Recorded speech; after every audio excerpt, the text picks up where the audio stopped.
খাবে? হ্যাঁ, তুমি তো রুটি খাবে। আর 1 মাস দাঁড়াও, তারপর দুধ রুটি খাওয়াবো তোমাকে। লিও দাদা, এটা লিও দাদা। কি হাসি, কি হাসি। লিও দেখতে দেবে, বলছে আমার আদরের ভাগিদার। তাছাড়া আবার কি, কোথা থেকে উড়ে এসে দূরে বসেছে। আবার ও কি করছিস রে? এক তো আমাদের আদরের ভাগ বসিয়েছিস, বাবা মা এখন আমাদেরকে আগের মতো ভালোবাসে না, তারপর তুই আমাদের উ করে ভয় দেখাচ্ছিস। হ্যাঁ,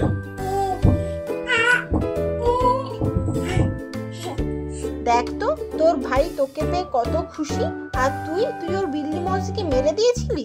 এটা কিন্তু তোর ভাই জানে না, আমি কি বলে দেব? ও মা, না না, এরকম করো না। দেখো, জিনিসটা যখন অভি জানে না তখন ওকে বলো না বিল্লি মৌসি মরে গেছে, ওটা একটা অ্যাক্সিডেন্ট ছিল, এর জন্য অভি আমাকে ভালোবাসবে না। প্লিজ ওকে বলো না। ওই দেখ, মনে হয় তোর ভাই কথাটা শুনে ফেলেছে। শুনেই যখন ফেলেছে তখন আর ভয় পেয়ে লাভ নেই। আটা খাওয়াতে কনসেন্ট্রেট করি, যা হবে দেখা যাবে। বন্ধুরা, এই ছোট্ট ভিডিওটা কেমন লাগলো প্লিজ কমেন্ট করে জানিও। আর চ্যানেলে